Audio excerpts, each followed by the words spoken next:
You know, in our experience after floods, many times people, well, the floodwaters will recede and they'll just kind of clean, and they think they can get by without tearing into the walls, without removing the drywall. And then a few months later, guess what? Odors, mold growing in the walls, decay, and rotten wood structure. There are many potential hazards associated with a flooding event. Being aware of all of those are what's so important before you tackle restoring the home.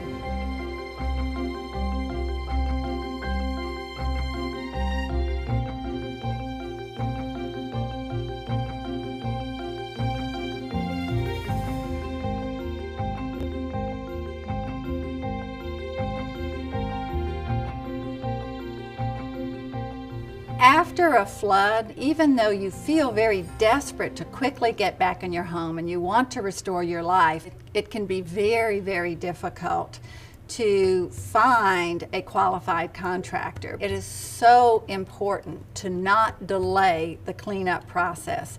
As soon as it is safe to return into the home, begin right away. Just examine the capacity you have in your own household. Do you have skills that can be used?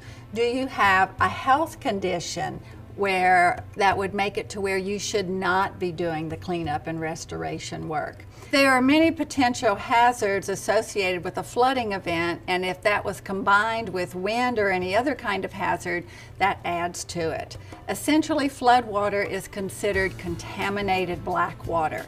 It probably has sewage in it, it may have chemicals, fuels, pesticides, a variety of things that can be dangerous on contact. For the biological contaminants, such as from sewage and kinds of exposures, clean first and then disinfect. But of course, you need to wear proper protection to avoid skin contact and to minimize exposure, both to the disinfectant as well as to the contaminant. Where flooding occurs, moisture wicks up drywall and wood and any porous material. In about 2 or 3 days of wetness, you are likely to have mold.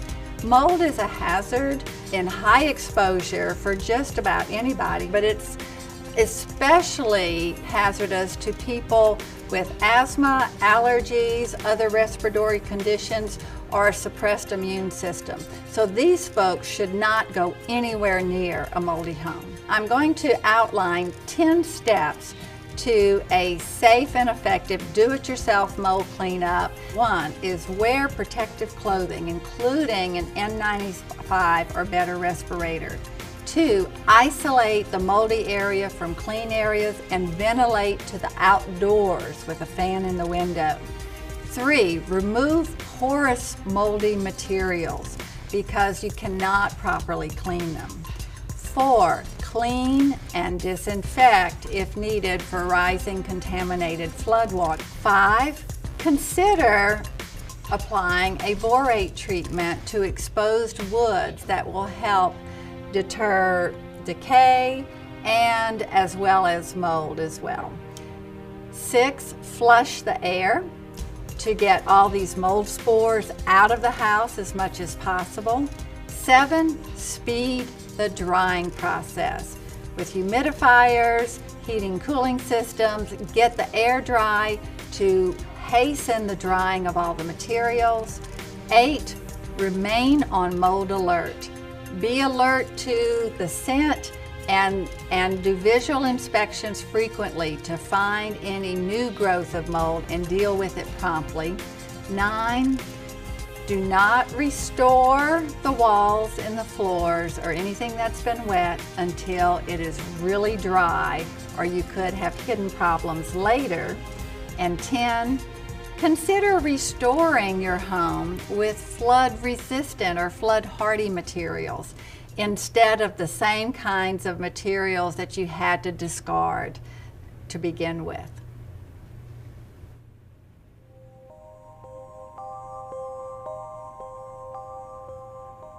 Carbon monoxide occurs from burning any fuel, and most people know that it is a deadly, odorless gas that you cannot detect.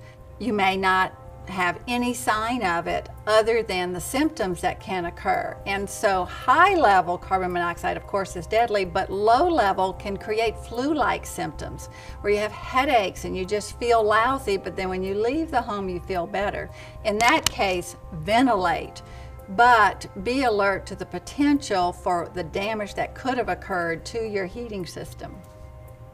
Radon is a radioactive gas that comes from the soil and it can build up in a home. So it's not caused by a natural hazard or damage to your home, but the restoration process, that's an opportunity at that point to install a radon mitigation system while you're in the process of putting in new materials, and so it can reduce the total cost of doing that at another time. Asbestos is a material that when some of the fibers of it become airborne, it can get into lungs, and long-term exposure to it can cause lung cancer and other serious lung diseases. Some older homes could have some products containing asbestos, including, the flooring, which may have been flooded. If the flooring is in good condition, leave it alone. If you can, leave it there and try to just clean and dry, and you can cover it with a new material. If the asbestos is damaged, however, then that is when you may need to hire a professional. If you don't know whether or not you have asbestos, the asbestos abatement professionals can do the inspection or the testing to determine that. Anytime a home has been damaged that is pre-1978, unless you know there's no lead-based paint in it by a qualified inspector, assume that it's there. Even very, very tiny amounts of lead ingestion by a child from hand to mouth or by breathing in from airborne dust can cause irreversible damage to a child's developing brain. It can damage hearing, it can cause behavior disorders, reduce mental abilities. It is a serious concern everyone should always keep in mind.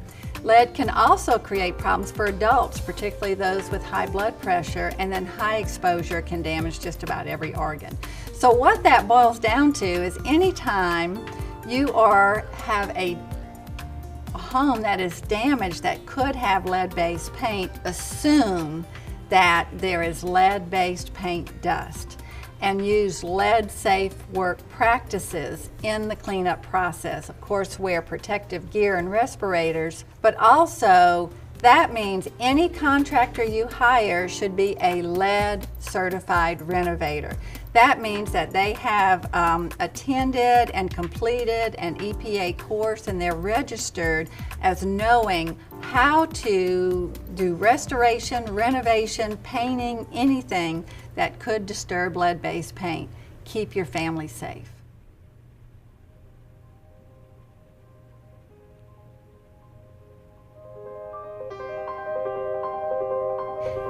If a homeowner has flood insurance, that's going to be the #1 resource, but if they don't, then that's when disaster programs and disaster assistance programs often come into play. But checking with the disaster recovery center in the community that generally is set up by FEMA is a good first one-stop shop to find out what the local resources are. Take the time to evaluate the credentials and the experience of contractors. Check with your state to make sure that they are licensed, make sure they have insurance, and if your home is older than 1978, you really should hire only lead certified renovators who have had special training to make sure that they don't create a bigger hazard through the renovation process. There are 8 principles to keep in mind and to try to achieve to have a truly healthy home now and in the future. Keep it dry, clean, pest-free, safe, contaminant-free, well-ventilated, well-maintained, and thermally controlled. Do more than just restore, make your home better.